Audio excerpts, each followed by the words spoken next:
and welcome to the second episode of the Davis Political Review podcast.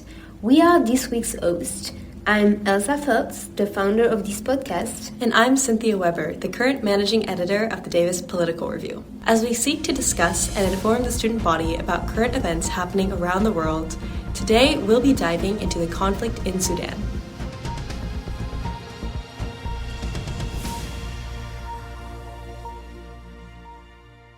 On the 15th of April 2023, armed clashes erupted in Sudan, a country located in northeast Africa. After 5 days, the death total already stood at more than 300 deaths, in addition to more than 3,000 injured people. As fighting is further intensifying, this tragic death toll has been continuously increased and is unfortunately far from over.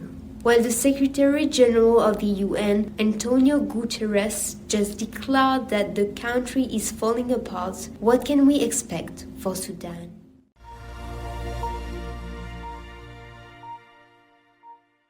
Let's start with the beginning. What is happening in Sudan? 2 weeks ago, an all-out battle for control of the country emerged, opposing Sudan's army to the paramilitary unit called the Rapid Support Forces, also known as the RSF. Behind these two combat units, this battle actually hides a personal rivalry between General Abdel Fattah al-Burhan, the effective leader of the country, and his political opponent, Hemedti. These two guys used to be allies. Back in 2019, the people were in the streets to ask for the end of the dictatorship that had been leading the country for 30 years. At that time, the two generals decided to join up to get rid of the dictator. Their coup was successful, and before the establishment of a democratic regime, they were supposed to peacefully lead the country together. Yet, as we all know, two generals in power is one too many. So there were talks about integrating the Rapid Support Force, or RSF, into the army, but the two couldn't agree on a timeline. The underlying tensions between the two groups eventually led to a violent confrontation just a few weeks prior, with the two groups bombing areas across the capital city, Khartoum, including many places of civilian residence. The two men, fighting each other by interposed armies, have fought for control of the airport, presidential palace, and state TV channel. No one is sure when the fighting will cease, as these two men seem unwilling to hand over control of the country. So now that we know that, why does that really matter?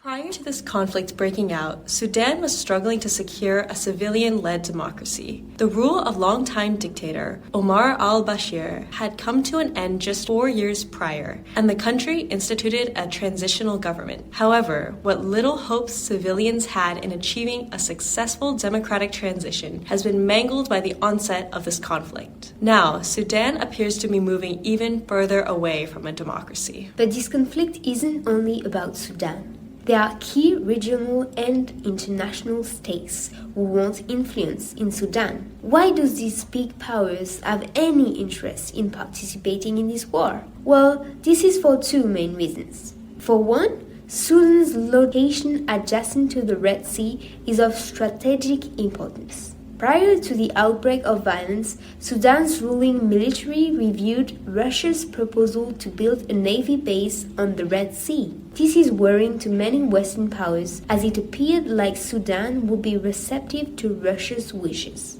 Now, with the ruling parties at conflict with each other, Western powers only hope they won't side with Russia. Secondly, Sudan is full of precious resources, including gold. In recent years, Sudan has become one of the world's major gold producers. The Nile runs through part of Sudan, providing an important shipping lane through Africa. Several outside powers, including Russia and Egypt, have considerable interest in Sudan's natural resources, further complicating the issue. Which government each country decides to support will likely have implications for the ability to resolve the conflict in Sudan in the future. And Sudan's relationship with its African neighbor also comes into play. Ethiopia's relationship with Sudan has been strained over disputed border issues, and Sudanese refugees have been fleeing to the country's neighbors. Okay, but so now, what can we expect to happen in the near future?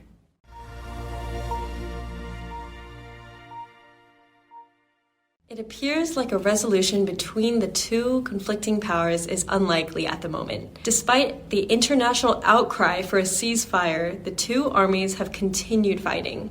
The U.S. Secretary of State, Anthony Blinken, announced on April 24th that both the Sudan Army and the RSF have agreed to a 3-day ceasefire. This came following a series of negotiations with help from neighboring countries, the United States, the UK, and the UN. The international community hoped that this ceasefire would aid in humanitarian efforts, including allowing time for citizens to relocate and for aid groups to distribute critical supplies.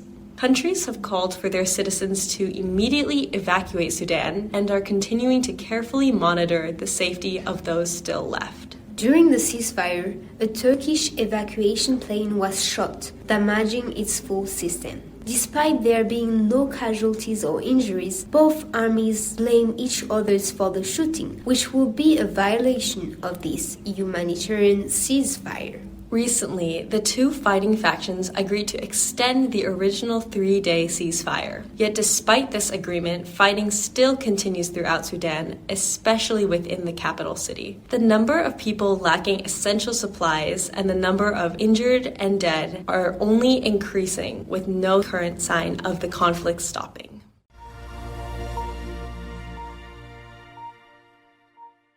So to recap, this is a real humanitarian crisis that is happening in Sudan. Just like in any other war, the thirst for power of two men is causing tragic collateral damages for the population who didn't choose this war and yet is stuck in the middle of intense fights. In addition, the majority of hospitals in combat zones are out of services. Population are forced to move away, and there are many shortages of food, water, and electricity, suggesting a potential famine. Unfortunately, while the UN just stated that the humanitarian situation has reached a breaking point, there seems to be no diplomatic solution in sight. The Sudanese find themselves trapped, forced to revise their hope for a democratic regime. And that's it for today's episodes. Thank you very much for listening, and we'll see you next week. All sources can be found in the show notes. If you have any thoughts or questions, please reach out to us on our social media at Davis Political Review. We hope you have a good day.